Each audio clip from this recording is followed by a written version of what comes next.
नमस्कार, तेज हरियाणा से गुरविंदर पन्नू। डबवाली में रेलवे में नौकरी दिलवाने के नाम पर 8 लाख की ठगी करने वाले 5 लोगों के खिलाफ पुलिस ने धोखाधड़ी का मामला दर्ज किया है।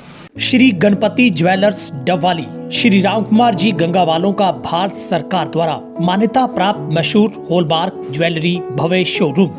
याद रखें, श्री गणपति ज्वेलर्स, नजदीक रेलवे स्टेशन, मीना बाजार, मंडी, डबवाली। संपर्क करें 9306987388। डबवाली आईपीएस सिद्धांत जैन की ओर से कड़ा संज्ञान लेते हुए इस मामले पर तुरंत प्रभाव से डबवाली के 5 लोगों को इस पूरे मामले में इन्वॉल्व करते हुए, जो कि शिकायतकर्ता की शिकायत मिलने के बाद पुलिस ने जो मामला है वो दर्ज किया है। आपको पूरी जानकारी दे रहे हैं, जहां पर डबवाली में एक बड़ा फ्रॉड हुआ है, जो कि सरकारी नौकरी रेलवे में दिलवाने के नाम पर 8 लाख रुपए एक बैंक के डिप्टी जो कि मैनेजर को रिजाइन दिलवाने के बाद ये पूरे के पूरे जो गिरोह के लोगों ने ऐसा धोखा किया कि वो आज तक पछतावा कर रहा है। ये पूरी घटना डबवाली की है, हम आपको पूरी जानकारी दे रहे हैं, लेकिन इस मामले में हम आपको ये भी सचेत करना चाहते हैं, इस खबर को आप ज़्यादा से ज़्यादा शेयर कीजिएगा ताकि उन लोगों का और भी पर्दाफाश हो सके। अगर आप भी ऐसे गिरोह के झांसे में आ चुके हैं या आपको भी कोई सरकारी नौकरी दिलवाने का इस तरीके का लालच दे रहा है और आपसे मोटी कमाई लेना चाहता है, तो आप सावधान हो जाइए। और क्या आपको भी रेलवे में नौकरी दिलवाने के नाम पर किसी ने आपको भी ऐसा लालच दिया है? तो ये आईसीआईसीआई बैंक के डिप्टी मैनेजर डबवाली के वार्ड नंबर 2 के रहने वाले केशव गर्ग की शिकायत के बाद एसपी डबवाली सिद्धांत जैन ने तुरंत एक्शन लेते हुए रेलवे विभाग में नौकरी दिलवाने के नाम पर ठगी करने वाले 5 आरोपियों के खिलाफ मामला शहर थाना डबवाली में केस दर्ज किया है। आरोपियों ने कुल 8,12,000 रुपये ठगने का उनके ऊपर आरोप है। इसमें रजनीश कुमार मेहता पुत्र लक्ष्मण दास नंबरदार निवासी राजीव नगर, उनकी पत्नी कृष्ण कुमार संजय और एसके के नाम इसमें शामिल है।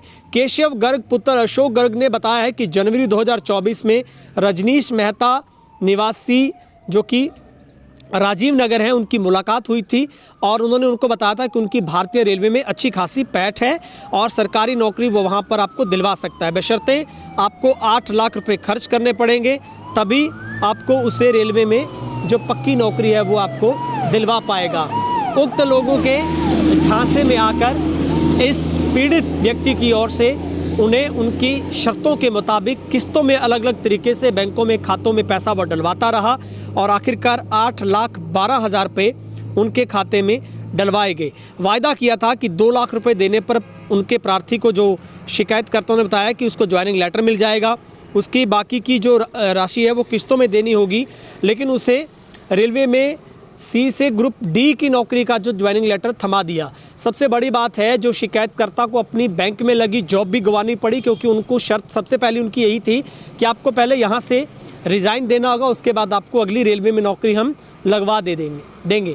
तो सबसे पहले वहाँ से रिज़ाइन करवाया गया और उसके बाद उन लोगों ने, उनको सबसे बड़ी बात है कि रेलवे विभाग की तरफ से फर्जी तरीके से वो शामिल होने के नौकरी में जो लेटर है, उन परिवारों को एक साथ कई लेटर थमाए गए, कभी ग्रुप सी का, कभी डी का, लेकिन अलग अलग होटलों में ठहराव के और गाड़ियों का खर्चा तक उनको 45,000 रुपये पे करना पड़ा।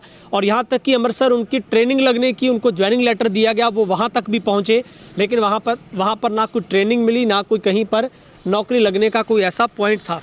अब पुलिस ने उन तमाम लोगों को इंटेरोगेट पुलिस की तरफ से किया जाएगा और पीड़ित परिवार की तरफ से ये गुहार लगाई गई है कि इस मामले में पुलिस अगर गहनता से जांच करेगी। परिवार का आरोप है कि बल्कि एक ही परिवार डबवाली का नहीं, बल्कि ऐसे कई परिवार इस पूरे मामले में, इस गिरोह में शामिल हो सकते हैं, जिन लोगों को इस तरीके से लालच देकर ठगा गया होगा, उनके साथ भी धोखा किया होगा। तो ये भी पुलिस के एंगल में सबसे बड़ी ये बात रहने वाली है। और तेज हरियाणा के साथ बातचीत में भी आईपीएस सिद्धांत जैन ने बताया कि पुलिस इस मामले में अपनी टीमें गठित करके अलग अलग तरीके से साइबर का सहारा लेते हुए और हर तरीके से बयान, उन तमाम आरोपियों के बयान भी दर्ज किए जाएंगे। लेकिन हमने तमाम आरोपियों के मोबाइल्स नंबर पर भी कॉल करने की कोशिश की, लेकिन वो नंबर नॉट रीचेबल है। हम उनका पक्ष भी जानना चाहते थे, लेकिन मैं फिर भी इस बात की चैनल की तरफ से गुजारिश करता हूं कि अगर वो लोग अपना पक्ष रखना चाहते हैं तो हम आपका पक्ष भी रखेंगे। लेकिन धोखाधड़ी का ये सिलसिला रुकने का नाम नहीं ले रहा है। केशव गर्ग के मुताबिक रजनीश और उनके साथी ने उसे लगातार भ्रमित किया, जल्द से जल्द ट्रेनिंग के लिए कॉल करेंगे, लेकिन कई महीनों तक ट्रेनिंग का कोई संकेत नहीं मिला। कई बार संपर्क किया गया, हर बार उनको टालते रहे। आरोपी ने उसे दिल्ली बुलाया, ग्रुप डी के बजाय वहाँ पर 45 दिन में ही ग्रुप सी में नौकरी दिलवाने का झांसा दिया, ग्रुप सी का ज्वाइनिंग लेटर दे दिया। लेकिन ज्वाइनिंग के लिए अमृतसर रेलवे स्टेशन में जाकर भी उन्होंने चक्कर लगाते रहे, लेकिन बार बार जवाब मांगने के बाद आखिरकार उनका फ़ोन उठाना तक बंद कर दिया। उसके बाद पूरे परिवार को इस बात का एहसास हुआ कि ज़रूर उनके साथ चीट हुआ है, उनके साथ बहुत बड़ा धोखा हुआ है। ऐसा कुछ भी नहीं है जो परिवार के जो लोग सोच रहे हैं। आरोपियों द्वारा कितने लोगों को रेलवे के अंदर नौकरी लगवाने के नाम पर अपना शिकार बनाया गया है, ज्वाइनिंग लेटर उन्होंने दिए हैं, कहाँ से बने, रेलवे की स्टंप कहाँ से आई है, इस बात की गहनता से अगर जांच हो तो शिकायतकर्ता ने कहा है, दावा किया है कि और लोग भी इस पूरे घटना में शिकार साबित हो सकते हैं। प्रार्थी के परिवार ने इस धोखाधड़ी के कारण मानसिक और आर्थिक तौर पर संकट झेला है। पूरा परिवार बेहद प्रताड़ित हुआ इस मामले के बाद। आरोपियों के झांसे में आकर सभी पैसे उनको गंवाने पड़े हैं और पूरे घटनाक्रम में करीब 8,12,000 रुपये का लॉस हुआ है और होटल में रुकने तक का, यात्रा का, गाड़ियों का खर्चा भी उनको अपने पल्ले से देना पड़ा है। तब पूरे इस मसले में जो डवाली पुलिस की ओर से कार्रवाई की जा रही है, जांच की जा रही है। तमाम जो इस घटना में जो आरोपी हैं उनको भी पुलिस शामिल तफ्तीश करेगी, गहनता से जांच होगी। जिन जिन खातों में पैसा डाला गया है वो पैसा कहाँ गया, आगे उसका लेन देन कैसे हुआ होगा और किस खाते से पैसा गया, किस डेट को गया, पूरी बैंक की स्टेटमेंट भी कई मानों में इसमें सबसे बड़ा एविडेंस के तौर पर शामिल की जाएगी। दूसरी बात है उनकी कॉल डिटेन होगी, जब उन लोगों की बातचीत आगे कहाँ पर होती थी, क्या उनके साथ भी कोई आगे रेलवे में या फिर किसी अन्य विभाग में कोई ऐसा बंदा उनके टच में है, या फिर इससे पहले क्या उन लोगों ने फ्रॉड करके क्या वाकई में ही लोगों को सक्सेस करते उन्होंने रेलवे में ऐसी फर्जी तरीके की नौकरियां लगवा दी है। ये भी सबसे बड़ी जांच का विषय है। क्या उन लोगों का लाभ लेकर 420 करके, धोखाधड़ी करके क्या लोगों को नौकरी मिली है, ये सबसे बड़ी जांच का विषय है। और इसके अलावा इन लोगों की स्टेटमेंट से ये भी पुलिस पता करेगी कि इनके खातों में और कितना पैसा लेन देन हुआ है, क्या अन्य और भी ऐसे इनके क्लाइंट हैं जिन लोगों को इन लोगों ने झांसा दिया होगा। सबसे बड़ी बात, ज्वाइनिंग लेटर में वो कैसे अथॉरिटी उनके पास आई, वो कैसे क्रिएट किया गया, कैसे फर्जी तरीके से स्टंप मोहर लगाई गई, क्या रेलवे से चुराई गई या फिर उसकी कॉपी कहाँ से तैयार हुई, वो कौन व्यक्ति है जो कॉपी इसकी सेम कॉपी करता है, तैयार करता है, तमाम वो अथराइज डॉक्यूमेंट तैयार करता है। तो कई तरीके से जांच के विषय इसमें पुलिस शामिल करेगी और डवाली पुलिस ने इस बात को लेकर आश्वस्त किया है कि हर तरीके से पुलिस गहनता से जांच करेगी।